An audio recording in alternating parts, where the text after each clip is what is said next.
I paid my sister's bills by working hard only to her call me cheap at family dinner. I shocked her when I stopped paying and told family what was waiting for her next. You know how some people joke about being the family bank? For me, it wasn't a joke, it was my life. For 5 years, I'd paid my sister Melissa's rent, utilities, and even chipped in for groceries when her husband left. The guy couldn't handle her temper, and frankly, I didn't blame him.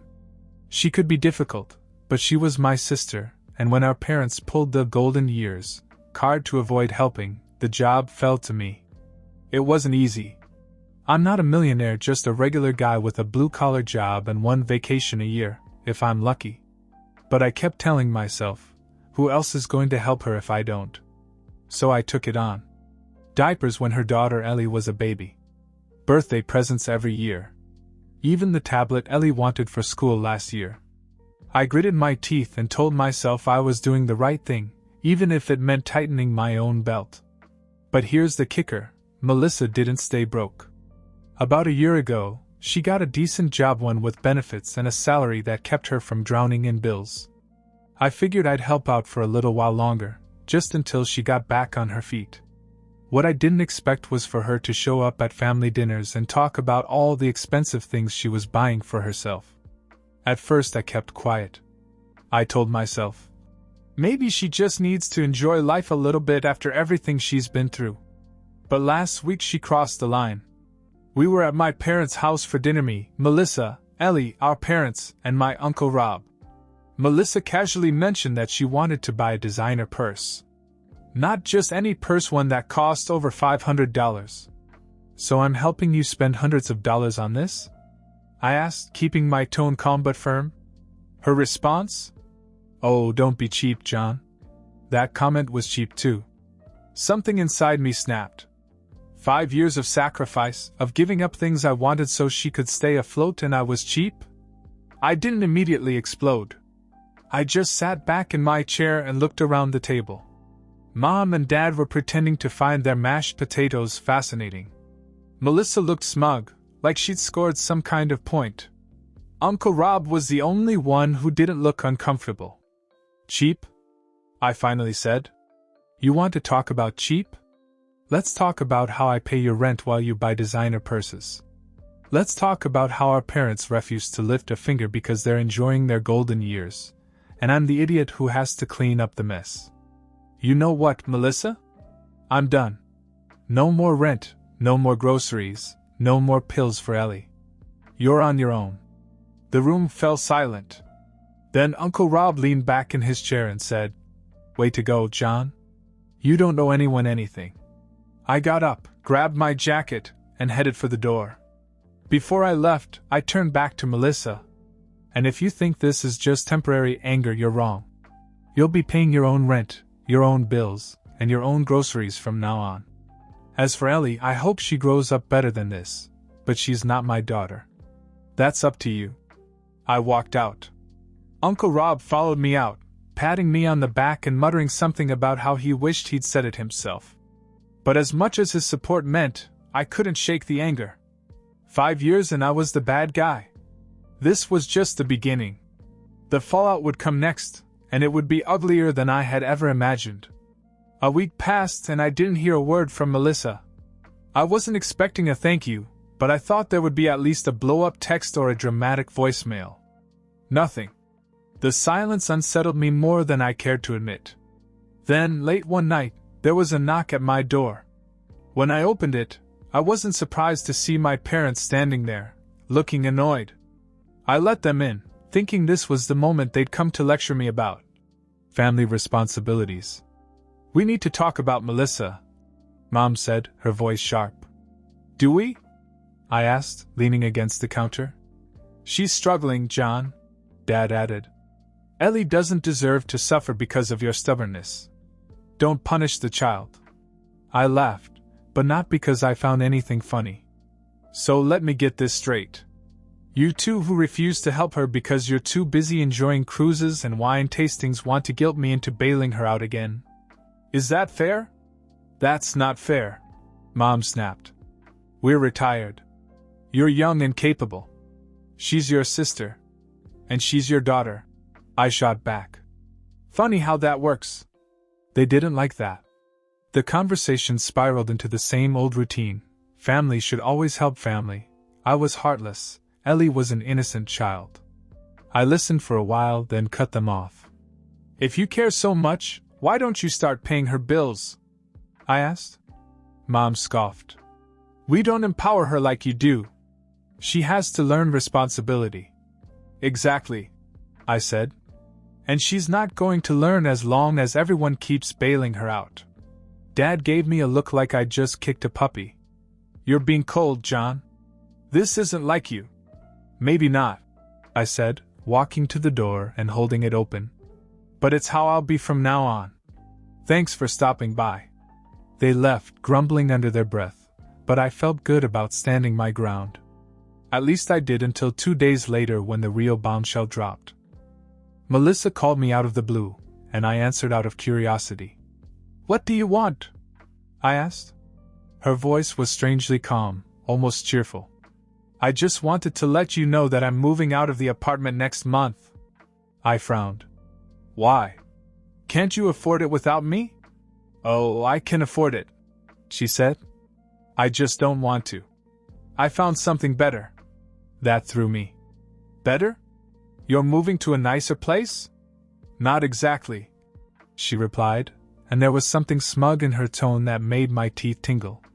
I'm moving back in with Mom and Dad. That hit me like a punch in the gut. What? Yeah, they offered, she said casually, like it was no big deal. They said they didn't want Ellie to suffer because of your little tantrum. So I'm putting my stuff in storage and moving into the guest room. Should be cozy. At first I was too stunned to react. All I could picture was Melissa lounging around my parents' house, free of rent and responsibility, while they doted on her and made excuses for her behavior. Oh, and one more thing, she added, her voice dripping with fake sweetness. You might want to check your credit report. Just a heads up. My stomach sank. What the hell does that mean? She laughed. You'll find out. Bye, Johnny. I hung up and immediately logged into my credit account. What I saw made my blood run cold. There was a new credit card account in my name with a balance that made my head spin. Thousands of dollars charged to stores I'd never shopped at, all opened in the last 6 months. Melissa had been using my information to fund her little shopping sprees. That was when everything changed. Helping her was one thing. Being played for a fool was something else entirely. This wasn't just about cutting her off anymore, this was war. My hands shook as I stared at the screen. Thousands of dollars in debt, all in my name. Designer stores, electronics, even airline tickets, it was all there. Melissa had been living her little life of luxury on my dime, and I hadn't even noticed. I immediately called the credit card company to report the fraud, but the representative confirmed what I already suspected. The charges had been made using my information, name, address, social security number. It wasn't just fraud. It was identity theft. After the call, I sat in stunned silence. Melissa had crossed a line I didn't even know she was capable of. I thought about Ellie, how much I'd done for her, the sacrifices I'd made to make sure she had everything she needed. And now her mother had turned around and done this. I had to calm down before I did something stupid. So I called Uncle Rob. Uncle Rob was the only one at that family dinner who saw things for what they were. When I told him about the credit cards, he let out a low whistle. This is the next level of crap, Johnny, he said. What are you going to do? I don't know, I admitted. If I press charges, Ellie gets caught in the middle. But if I don't, Melissa gets away with it. Look, you're my nephew, so I'll support you either way, Rob said. But you need to think this through. She's not going to stop unless someone makes her. He was right. I didn't want to hurt Ellie, but I couldn't let Melissa walk all over me. It wasn't just the money, it was the principle. The next day, I began to put my plan together. First, I called a lawyer. I needed to know my rights and what my options were.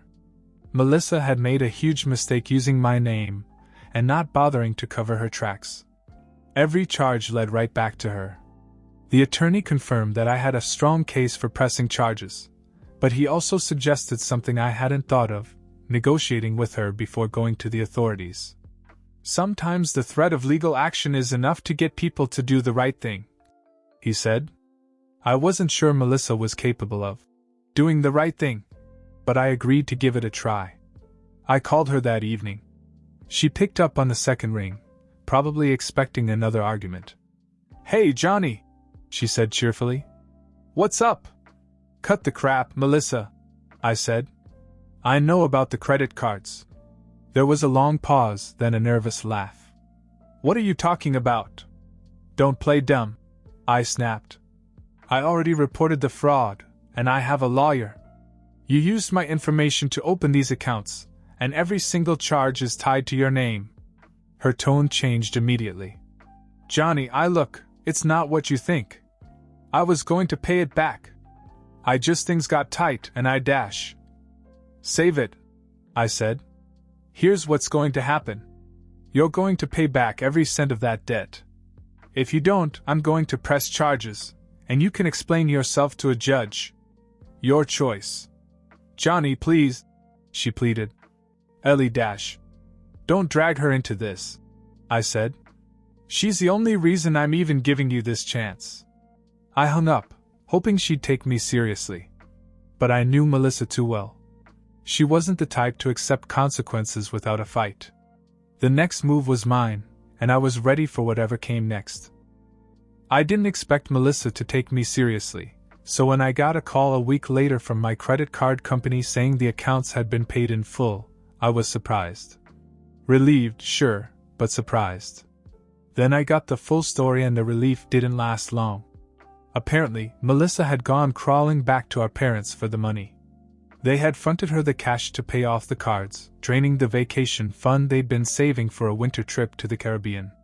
When I heard about it, I laughed, not because it was funny, but because the whole situation was so absurd that it was either laugh or scream. A day later, my phone rang. It was Mom. I thought maybe she was calling to tell me everything was settled, but I should have known better. "Are you happy now?" she asked as soon as I picked up. "Excuse me? You ruined everything," she snapped. "We had to give Melissa the money we were saving for our trip, and now we're stuck here for the winter because of you." I took a deep breath.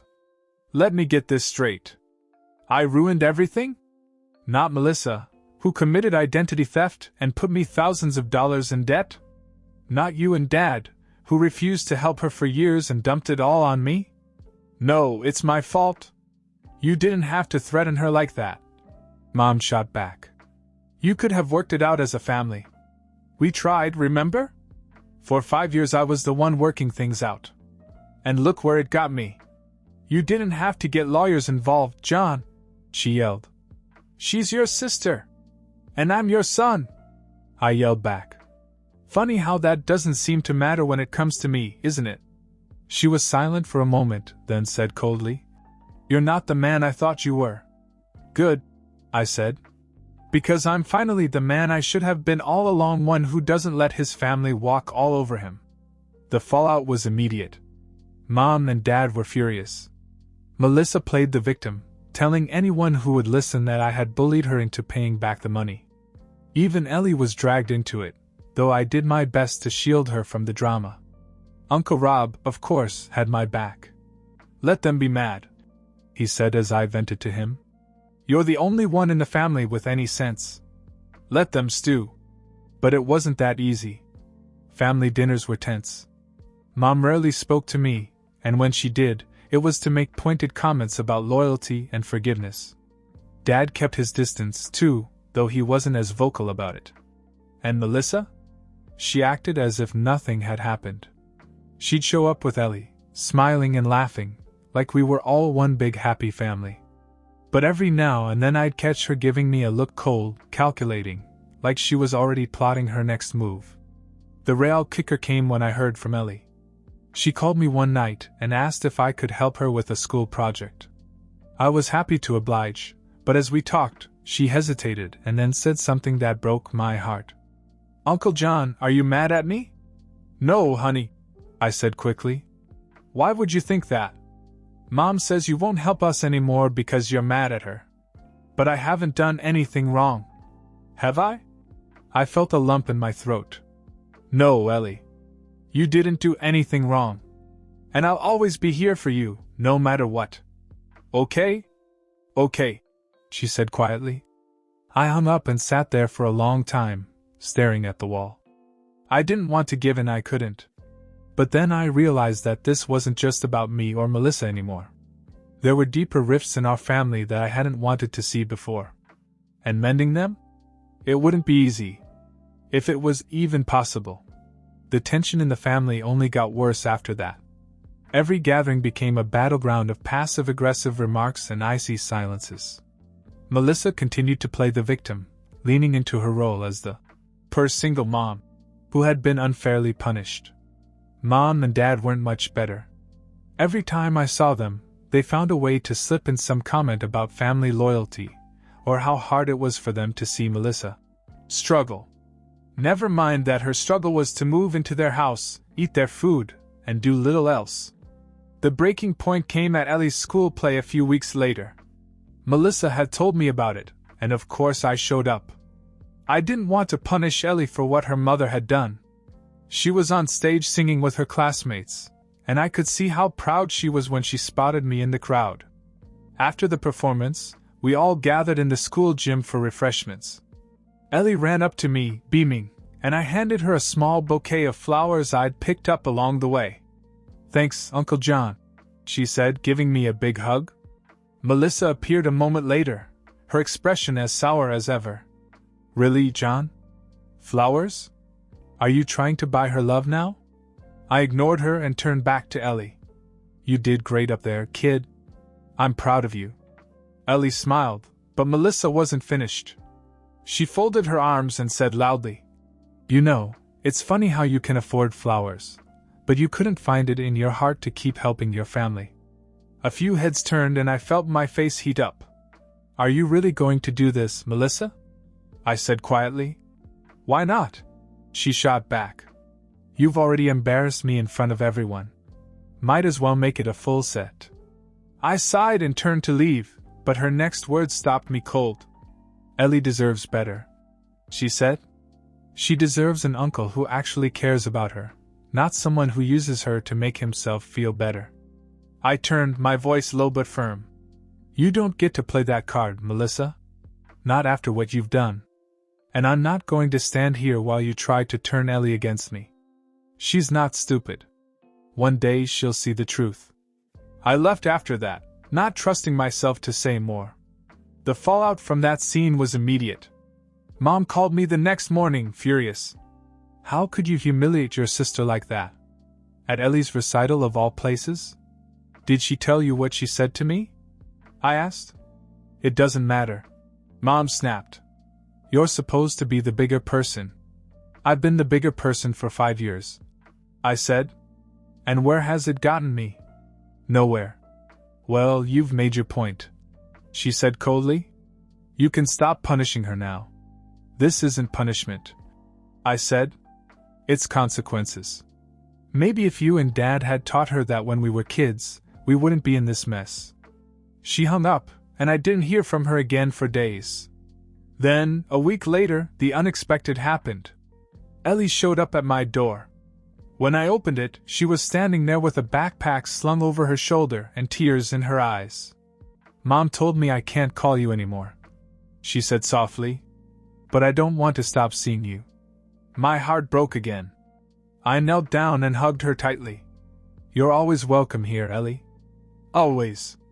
I don't want to go back," she whispered. I froze. "What do you mean?" "I hate it there," she said. "Mom and Grandma are always fighting, and they always talk about you. I just want to stay here with you." I had no idea what to say. I wasn't prepared for this, but I knew one thing for sure. I wasn't going to let Ellie get caught in the crossfire any more than she already had. "Come inside," I said quietly. "We'll figure this out." And just like that, everything changed. Ellie sat on my couch, clutching a cup of hot cocoa I'd made for her, looking smaller than I'd ever seen her. She'd always been such a bright, confident child, but tonight she seemed lost. I knew it wasn't just the fighting at home, it was years of being stuck between adults who should have been better. We talked for a long time, just the two of us. I asked her about school, her friends, and her favorite books, trying to make her feel comfortable. Eventually, she opened up about what was really bothering her. "Why does everyone fight so much?" she asked quietly. "Why can't we all just get along?" I took a deep breath, not sure how to explain. "Sometimes adults make mistakes," I said. "Big ones. And if we don't fix them, they can hurt the people around us. That's what happened to your mom and me. But none of this is your fault, Ellie. Do you understand that?" She nodded, but didn't look convinced. "Mom says you hate us." I felt a sharp pain in my chest. "I don't hate anyone," I said firmly. "I love you, Ellie. And I want what's best for you. That's why I've had to make some hard decisions lately. It's not easy, but sometimes doing the right thing means not letting people take advantage of you even if they're family." She stared into her cup, processing this. "So, you're not mad at me?" I shook my head. "Never. You're the best part of this family. And I want you to remember something, okay? When you grow up, you're going to have to make tough decisions too. People may try to push you around or make you feel small. But you don't have to let them. You're strong, Ellie. Stronger than you know. And you can always stand up for yourself." She smiled a little at that, and I felt a flicker of hope. When it was time to take her home, she looked reluctant to leave, but I promised her we'd see each other again. "No matter what your mother says, I'll always be here for you," I said. We pulled up to my parents' house, and as soon as we got out of the car, Melissa stormed out the door. "What is she doing here?" she demanded, glaring at me. "Relax," I said. "She just needed some space. We had a talk and I took her home." Melissa started to argue, but Ellie stepped forward and said, "Mom, stop. I wanted to see Uncle John." That shut her up. For once, she looked genuinely surprised. Before I left, I gave Ellie one more hug. "Remember what I said," I whispered. "You're strong." She nodded, her face determined. In the months that followed, things didn't magically get better, but there was progress. Ellie began to stand up for herself more, even with Melissa. She insisted on calling me regularly, and Melissa finally gave up trying to stop her. As for me, I remained firm in my boundaries. My relationship with my parents remained strained, but I didn't regret my choices. I'd been the family doormat for too long, and I wasn't going back. The biggest surprise came from Uncle Rob. He reached out to Ellie directly, offering to help her with school projects, and even taking her out for ice cream when things got rough at home. It wasn't the same as fixing everything, but it gave Ellie another safe place to go. I still saw her as often as I could, and each time I reminded her of the same thing: she was strong, she was smart, and she didn't need to be pushed around. Melissa never apologized, and I didn't expect her to. But I didn't need her to. In the end, I'd done what I had to do for myself and for Ellie. And that was enough. A few weeks after that night, Ellie sent me a hand-drawn card. Inside it said, "Thank you for always believing in me. I'll always remember what you said, I'm strong." It wasn't much, but it reminded me that standing my ground had been worth it.